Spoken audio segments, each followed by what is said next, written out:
Good morning and welcome to the Bookham Nook Show. My name is Kyle Colley, and this is a special episode of Creators Talk Podcast, a podcast about book conversations with your favorite bookish content creators. This episode is brought to you by Bookham, the book community's new and best way to host dynamic online book clubs. Download the app and start the book club today at www.bookhamapp.com. Make sure to like, comment, and subscribe to our channel. My guest today is the insightful Classically Clare. Clare is a Juilliard grad, a concert pianist that loves talking about classical music, literature, films, and modern life. She is the host of the book club community study hall and is the writer of the Fermata blog. She is a creator, a writer, a traveler, a critical thinker. She loves music by Pink Floyd, Radiohead, and Tchaikovsky. And of course, she is well read. Clare, welcome to the Creators Talk podcast. Thank you so much for having me. You're so well researched. I Yes, was I really love shocked to that you hear. do all I'm that. saying if I missed anything, just let me know. No, you got it. You got it. Perfect. I just want to let you know this is the earliest podcast we've had. This is it's 7 a.m. on this side because our guest is from Singapore. Or Oh she my currently gosh. lives in Singapore, should I say. So just talk to us a little bit about the reading culture and what it's like out there and how reading has kind of impacted you, being in Singapore. Yeah, so I recently moved to Singapore. I want to say like almost 2 years ago now. I am originally from Singapore, but I grew up in the States. Yep. And I grew up in New York City, where independent bookstores are, everywhere, everywhere. And so moving back to Singapore was quite a shock because I think we have one major book chain. Mm. And I've only known of two independent bookstores here, and it's been tough. But I think there is a small community of readers here. I am still getting my bearings together. Um, I've come across the power of social media, right? I've come across a couple of readers in Singapore, so that has been really nice. And I think the Writers' Festival is happening soon here, so there are things happening, just maybe not New York level, Yeah, but I mean, I've learned that like if you compare anything to New York, you start like getting kind of upset. Like even if it's like just food or just like, oh wait, these buildings aren't like this. Like New York is just one of them places. It's like it's one of one. yeah, exactly. The energy is unmatched. Yeah, can you talk about some of the books or moments that kind of shaped your childhood, that really impacted you? Yeah, so I moved to New York when I was 11. So I had been pulled out of the Singapore school system and placed right into the American school system. And one thing that was really shocking to me was you guys read books in English. We didn't read books in class here. It was more all about like grammar. It was the basic technical writing stuff, stuff to help you perform in the world. And in, I guess, business, I was 11 then, but more so geared towards that. And then I got into English class and it was all about reading books, discussing literature. And that changed everything for me. I was not a reader prior to that. So yeah, that was hugely impactful. No, I love to hear it. And then you also went to Juilliard. So can you talk a little bit just about, their love of music and how music and content creation and creativity kind of play into what you do now? Yeah, so I've been playing the piano since I was really little, and that was kind of my means of communicating. I always felt like music had a way of reaching people beyond language. And as a classical performer, I also felt like there was an aspect of connecting with other humans across time. Mm. So that was what I spent my life doing. I spent over 2 decades, well over 2 decades doing that. And it impacts everything I do beyond even content creation because when I sit down to think about it, I'm like, okay, what am I trying to get at? What is the emotional core of what I'm saying? Maybe with words, it feels a little more restrictive because I feel like music and sonically, like that can move people a little easier. But with words, you have to be quite careful with how you string everything. And, with social media, it's harder because it's Oh yeah. so short. You don't have a lot of time to get that done. So I am very careful when it comes to scripting. I feel like there is a responsibility if you're going to speak publicly to think critically and to engage with what you're saying and don't just like let the words run out of your head before Yeah. before they're fully formed. So when it comes to music, like when did you kind of first fall in love with it, or like what brought you to the piano and everything there? I couldn't tell you. I really couldn't tell you. I started when I was 3, so my mom always wanted to be a pianist, and apparently I would sit at the piano when I was young, put my little like picture books up and pretend to play. And my mom's like, "This is it." So Yeah. we're enrolling her in classes, and I'm like, "Okay." Great. Yeah, I grew up around likewise my mom played piano.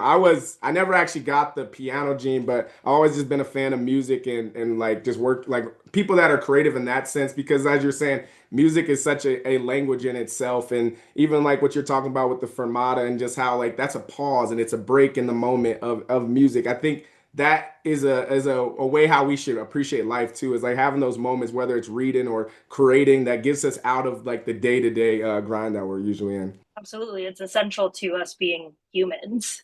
Yeah.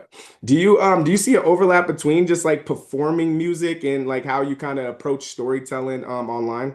Yeah, I definitely do. I think whenever I perform, I've been in it for so long that it feels like there is this kind of game phase that you get into before you walk onto stage. And it is the biggest idea is whatever happens, happens, Yeah. right? Because when you're on stage, you can't correct it. If you have a mistake, you keep on going. And it is kind of how I go through a lot of things too. We can prepare as much as possible, but when things happen as they do, you just got to let it go. You just got to accept it and figure out how to move forward the best way you can.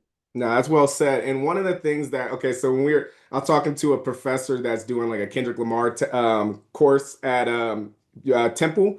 And one of the things we were talking about is the idea of classic or how people define the word classic. Like to you, like how do you define maybe both classic and music or just in books? Because I think a lot of times we'll say something's a personal classic, but it hasn't had like also the level of impact that classics sometimes have to have. So I'm just kind of curious how you personally define classic.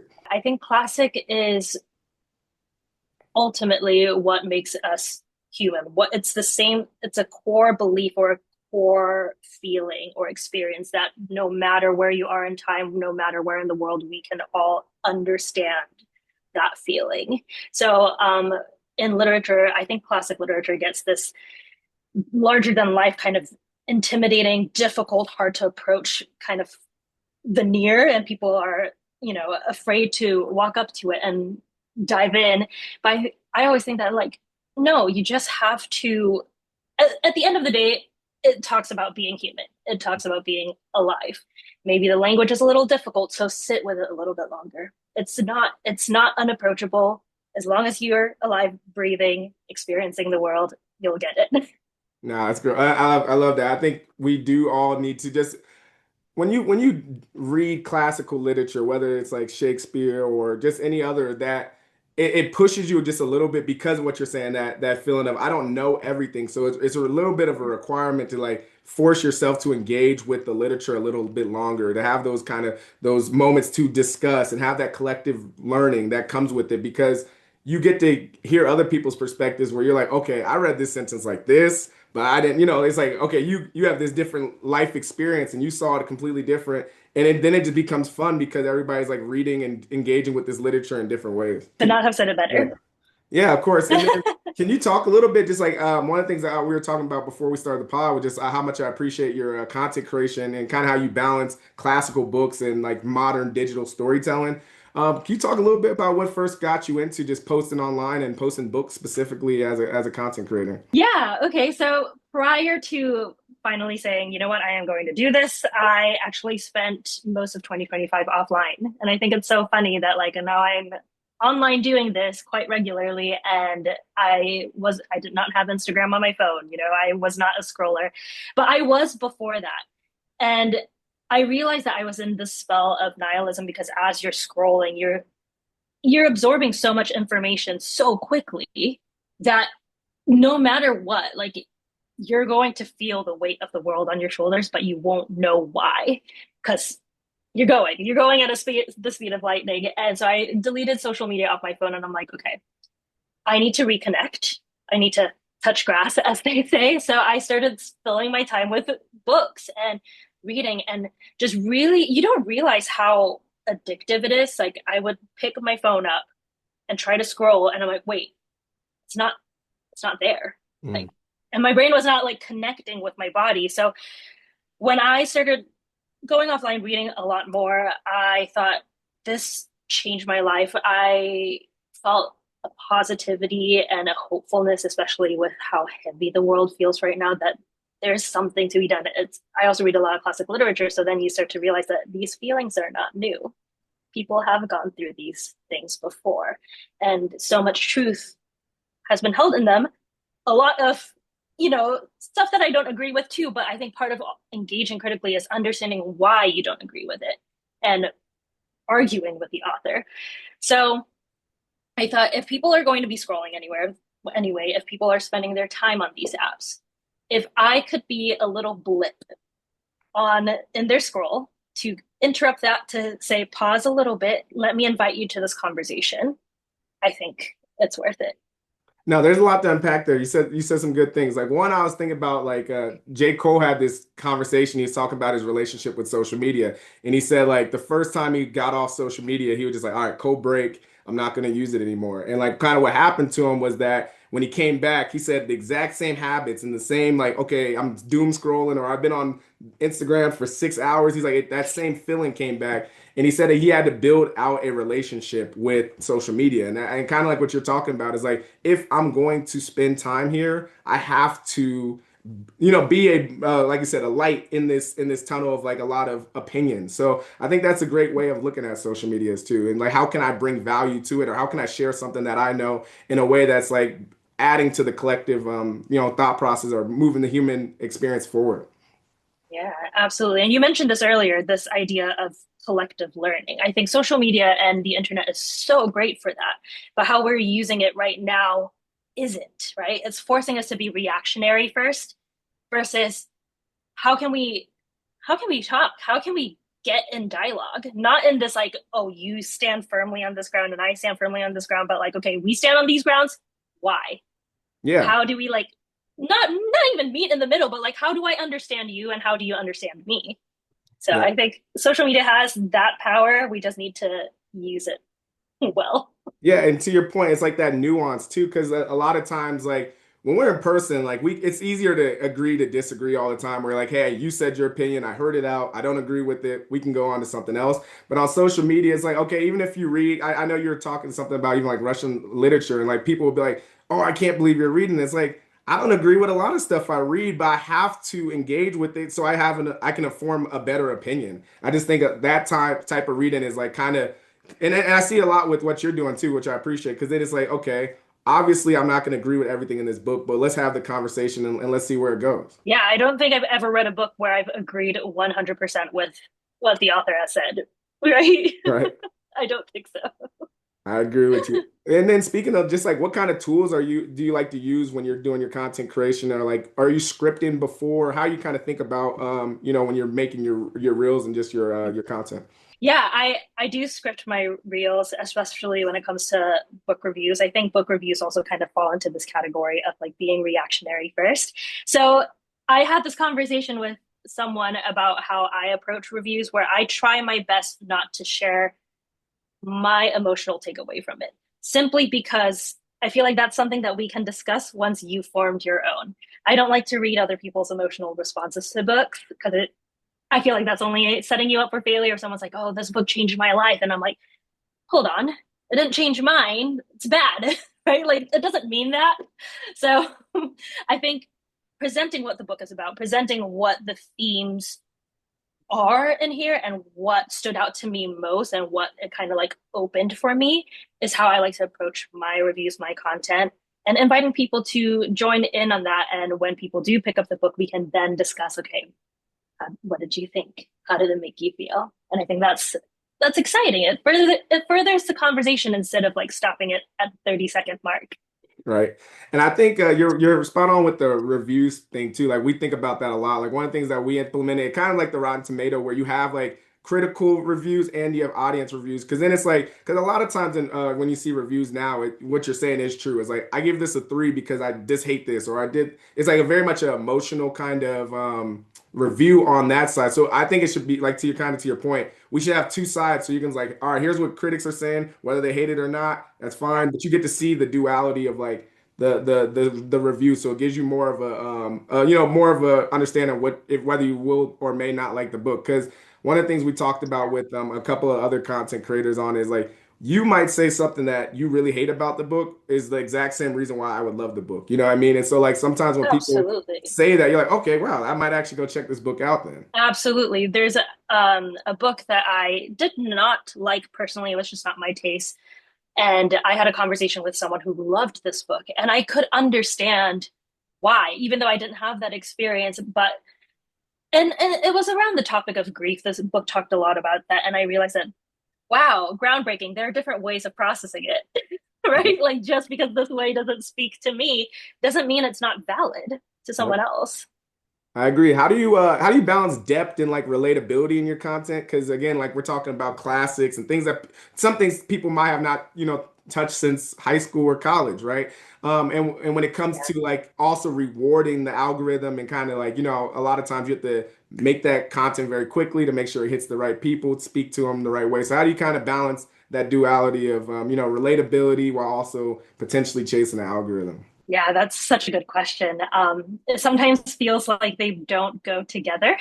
But I think for me, having come up in a very elitist environment with Juilliard, I am allergic to anything that's remotely pretentious or inaccessible because that was my whole life. Like my teachers would tell me like don't listen to pop music because that will rot your brain. And I'm like, no, it's so important to understanding life as it is right now, right? Like classical music was the pop music of its time. So I was very much in that camp of like, you need I this sounds so horrible to say because it's so like buzzword wordy, but I don't believe in gatekeeping. I think things need to be a little bit inconvenient because people need to work towards things and sit down and engage with things, but keeping things behind locked doors is not how you grow. And I feel like the algorithm, I do tailor my content, like specifically the first 3 seconds, as they all say, Right. to be that hooky, quick thing. And I'm like, this is just a game I have to play to get to the meat. Once I get them at second number 4, then we can talk about the real stuff. So that's kind of how I approach it. I play the game a little bit, but I'm like, at the end of the day, I feel my mission is to make things accessible. And ultimately, when things feel warm and welcoming, and they are warm and welcoming, then people will show up. Yeah, we talk about that a lot on this podcast. Like, what's most personal is most general. So, like, the idea of like what Yeah. you're saying, like after you get to pass the 3 seconds to hook somebody, a lot of it is just like how you personally think, how you personally feel, and then that's why it hits the zeitgeist because people are like, okay, I can relate to this, and then I've been through this, and nowadays there's content for everybody, right? Like something's gonna speak to everybody as long as you keep it honest and true to yourself. So I think that's really cool to see from your perspective as well. Yeah, and I think also with content creation, it's not worth doing if it doesn't feel right to you. Then it becomes work, right? This doesn't feel like work because I'm just talking about books I love, and I could go on forever. Yeah, I love it. How do you define or how do you think about community? Because one of the things that we talk a lot about on this podcast is community. So how do you feel about or how do you think about approaching and building community that's what you like to do? I believe in safety first and foremost. I think everyone in a community should feel safe enough to voice out their questions, to ask questions. I think people are afraid to ask questions these days because we're kind of made to feel like we need to know everything and we need to have the right takes from the get-go. But that's not how things work. People need to learn, and the whole point of learning is being wrong or not knowing, right? So for me, a community is a welcoming space where people don't feel less than because they, don't know something, and where people support one another and respect one another. Respect is so crucial to being in community with other people. No, that's a good point. And speaking of community, can you talk a little bit about your study hall concept, and the importance of building out a personal curriculum? Because I've seen that a lot across social media lately. So I'm glad that you've been able to do that. But talk to a little about study hall. Yeah, so Study Hall is a book club that I run based on my personal curriculum. I love that this is a trend that's happening. My curriculum is set up in a back to school style, so we focus on a specific topic for a whole semester. Again, it's bringing it back to that slowness and let's sit with it for a couple of months and really like focus on researching this and discussing this. And I did not intend to start a book club, but people responded really well to my personal curriculum and they're like, I want to do this too. And I'm like, should we do this together? Like, do you guys want to do this with me? And it's been really great. And we've been able to grow really quickly. And we're at a point right now where, again, the whole point of me posting content in the first place is to make reading accessible, to make learning accessible, to make sure that people are engaging critically with the books they're reading. And the new thing that we're doing is we're inviting guest experts to help walk us through text and having what I would say a useless degree, not employable degree myself in music. I understand how important people who hold degrees in art, in creative writing, in art history, film, all these things, how important they are to us understanding humans and life as it is, and how few opportunities there are for them to work. You always hear the starving artist. So I thought if this could be a platform where I could invite these people in, pay them, compensate them for their time, and give this to people in my community so that they can learn along too. How great is that? Like, Right. that is the dream.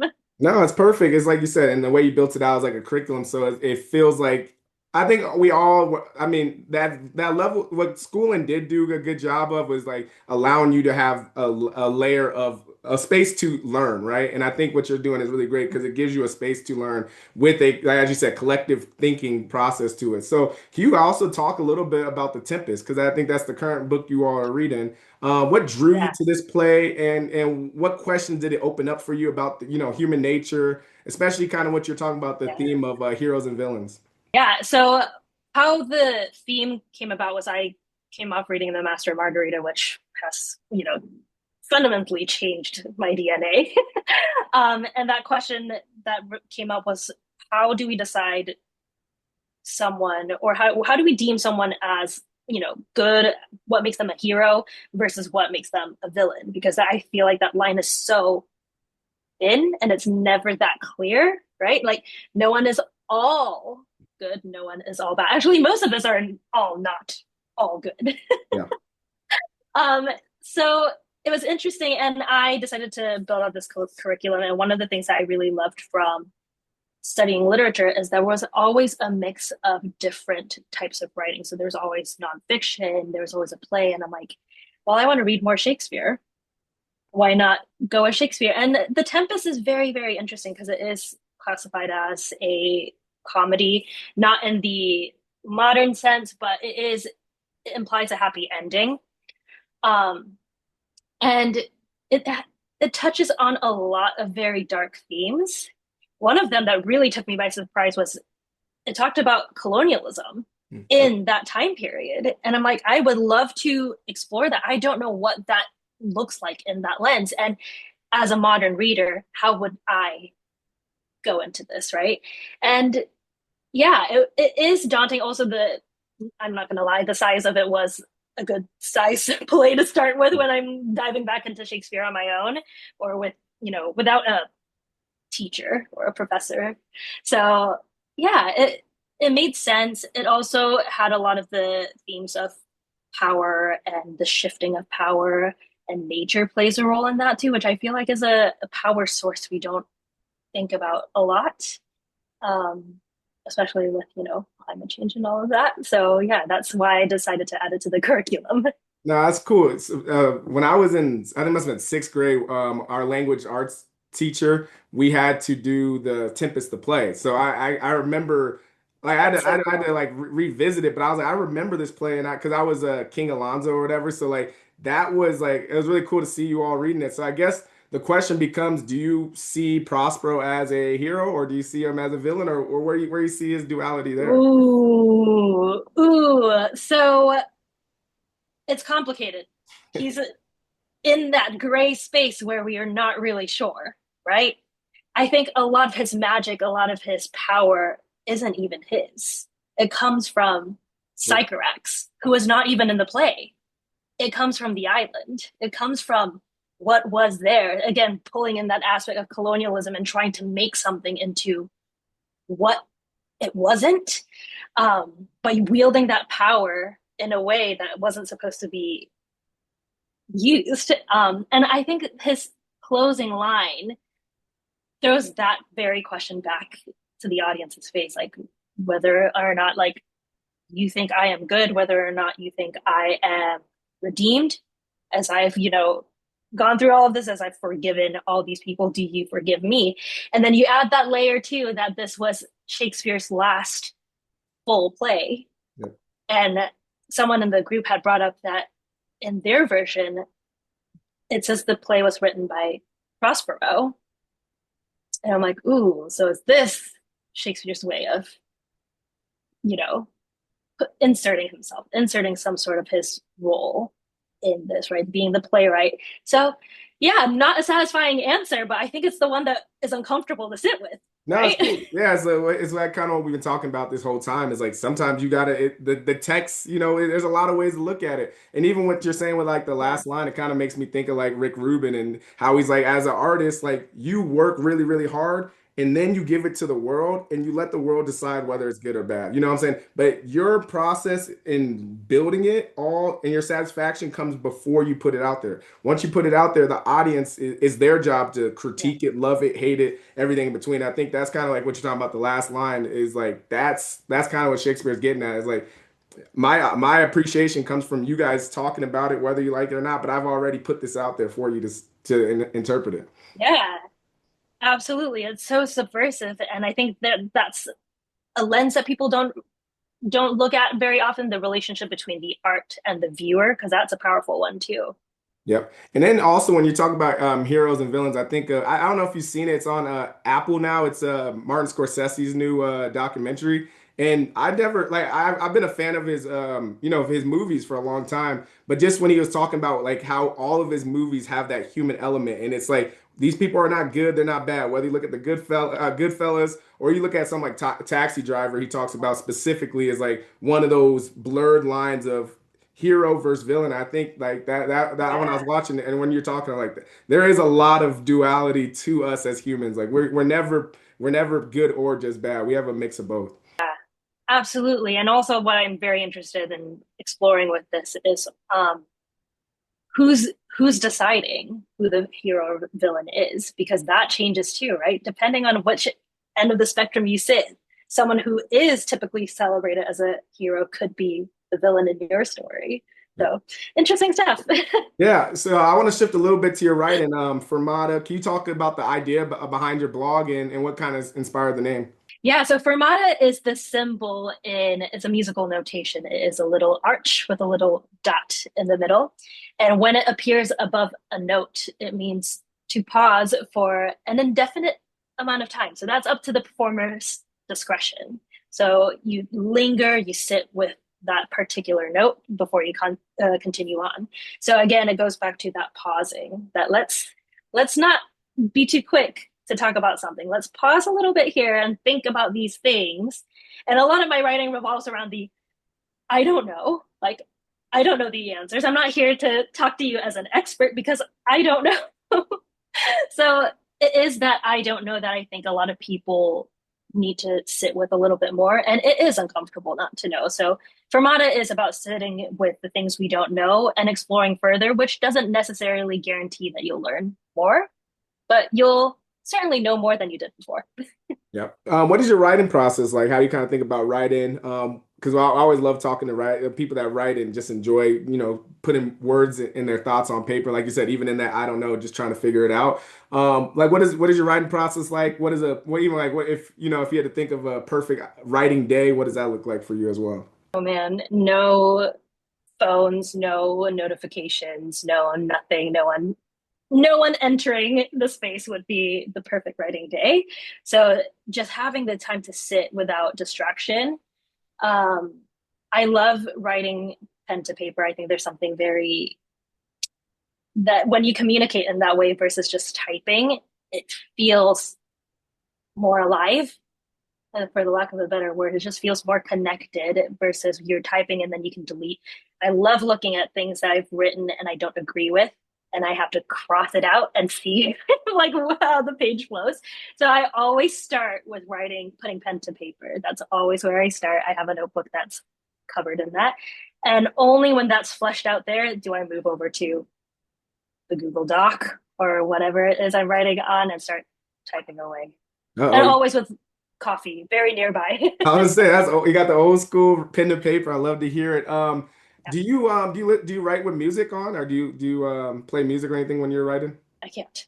I can't. Yeah, especially I know a lot of people do that with classical music, but when my brain turns on every time I listen to classical music, I was gonna I say, I can't. said that might actually be Yeah, hard for you because a lot of times, like I'll like lo-fi or whatever you can maybe do, but I'm saying for you, since you study it and yeah, you're actually hearing all the depths into the classic, you might just be like, yeah, it's like I can't get lost in it at all. I'm sure. yeah. I can't do it. My brain will start to hurt with too many things going at once. I love to hear it. Let's switch into your reading taste. Let us know what's the last book you read, what are you reading now, and what do you plan to read next? Yeah. So the last book I read was actually The Tempest. I'm reading slightly ahead of the book club so I could lead discussions, but now I am reading The Idiot by Dostoevsky and Doppelganger by Naomi Klein. So I'm having two books at once, which is scary and new for me, but it's been going well so far. That's good. So you read primarily classic? Do you read any like recent reads or front list books at all? Yeah, I do. I try my best to keep up with what's happening in, the publishing space. In terms of one of the latest reads, this is not at all new, but I read Hamnet and Okay. because the movie's coming out, so I was like, I need to dive into that. So that's one of the more modern books that I've read. I do love Sally Rooney. I love her writing style. I think the topics she talks about are fantastic. Um, yeah, I do try to keep up with it. I think a lot of translated literature are more of the ones that I keep my eyes on. I love looking at Charco Press and seeing what they're publishing because that's always so exciting. Um, but yeah, I try my best to keep up. Yeah, I'm a big backlist reader. This year, I've probably forced myself to read the most like just 2025 books, and it's been cool because I've been able to have and sometimes when you're talking with people that what's the newest thing is what they're reading. So it's been good to read books. I always like to let books age a little bit, like to see if they're like still being talked about. But it's Oh kind of yeah, cool that this year I've been trying to read more first releases as well. it's amazing. Anything stand out to you Shoot, yeah, one of the this books year? read recently is called Zeal. It's by Morgan Jerkins. I think it's one of her original books, but it's like it kind of is like jumping around from like right after like Reconstruction era right after slavery into like this love letter because they basically send their love letter through a freedmen's bureau, but they can't like find each other. So like she's in Mississippi and he's like somewhere else in Kansas, and like over time they keep having kids generation after. It's honestly one of those like I never thought I would see myself reading a book like that, but like the depth of it is just incredible. I was like, this is one of my favorites that I've read. And then I read Audition. That was really good. Oh It's yeah, a Booker. That book I we got to talk to Katie Kitamura, and that was just really dope as well. Yeah, so I've been reading just like a lot of 2025s, and they've been, this I can't say for what other people say, but I think it's been a really good 2025 book release year. that's amazing. Yeah, can you talk about your process for annotating books and how you kind of, take notes and everything, especially, with the text you tackle? Yeah, of course. I never approach a book without a pen. I always feel like I'm coming to battle whenever I open a book. I'm ready to argue with the author. Yeah. So my annotations are all over the place. It's a conversation that I'm having with the author, with the characters, but also with myself in the future, because that's one of my favorite things to do is to pick up a book and see what my thought process was at the time of reading. Um, I like to revisit books a lot, so I don't try to pressure myself with the first read through. Like if I don't, I'm not taking copious amounts of notes that really have substance, and I'm just reacting to what is unfolding on the page. Then that's what that is. But I'll be sure to go back, read it with a more familiar eye, And then that's where you start to find the little nuggets, the little like the subtext under what everything is being said. And I started annotating with pencil. That has been a game changer. I used to be a pen annotator, but with the pencil, I'm scribbling all across that page. It doesn't matter. See? Yeah, I didn't know that. I always use a pen. Kind of your point. I always am writing in the margins and writing. I'm like talking as well, but I never use a pencil. Yeah. That might be something I need to think about. It's dangerous because your page starts to get a little thin because you're just applying so much pressure on it. I love to hear it. As we kind of always wrap up, do you mind doing a little rapid fire? We always like to have a little fun with the rapid fire questions. Sure. Perfect. Sure, of course. All right, sounds good. What's an important book that you don't think enough people are talking about right now? The Master and Margarita. Okay. Do you want a little bit more to that, or you want No, just the you can title? keep it simple. You can keep it simple. We'll make sure to put them all in Okay, cool. the description. What's a recent film or show you've watched that you would recommend? Ooh, this is not recent, but Sinners has stuck with me ever since I saw it this year. Just a beautiful, beautiful, beautiful take on music and that like ancient liveliness. So that. That music scene is unbelievable. Speaking of music, Oh, chills. yeah. Speaking of music, what's a piece of music we should listen to this weekend? Rachmaninoff's Second Piano Concerto and listen all the movements, not just the first. Sounds good. Sounds good. What's the last book that inspired you or made you cry? Oh, minor detail. Okay, okay. Minor And detail. what's a modern piece of music or an album that you would recommend to us to listen this weekend? I was shocked with Rosalia's new single. Okay. I'm very excited about that, but I also cannot get over GNX Kendrick Lamar. That's been on repeat ever since it dropped. Uh-oh. Wait, so you're Yeah. talking about Rosalia, like Rosalia is the Spanish artist, right? Yeah. Oh yeah, yeah. Yeah. Rosalie is cool. I just want to make sure. I was like, yeah, Yes. Rosalie is awesome. Yeah, Yeah. okay. And of course, Yeah. Kendrick, I'm a big fan as well. The way we always end this podcast, you can answer it however you want. It's a two-sided question. What would you like to? The first part of it is, what would you like to see more of in the book world? More nuanced discussions and more critical thinking. Okay, okay. And on the other side, what would you like to see less of in the book world? Oh no. I would actually love to get rid of review apps. Yeah. I actually have never been on Goodreads. I've never written a review because that's all handwritten in a notebook. And sometimes they span pages. I think to reduce books to a star rating feels wrong because on the other side of that, there's an author who spent a lot of time researching. And for you to just place that star on there is a little like, man, how long did that take you? We love the hot takes. I've never heard anybody say no reviews, but I think that I love to hear it. That's awesome. Thank you, Claire, so much. We'll make sure to put all your information in the caption, but let us know what's coming up in your world or anything we should support or where to find you on the internet, I guess. Yeah, you can find me at ClassicallyClare across every, I guess, TikTok and Instagram. I'm hoping to get into YouTube someday, but again, that's a very slow process, so maybe that's coming up soon. Um, but yeah, that's all. Perfect. Thank you so much, Claire. It's truly a pleasure talking with you. Likewise.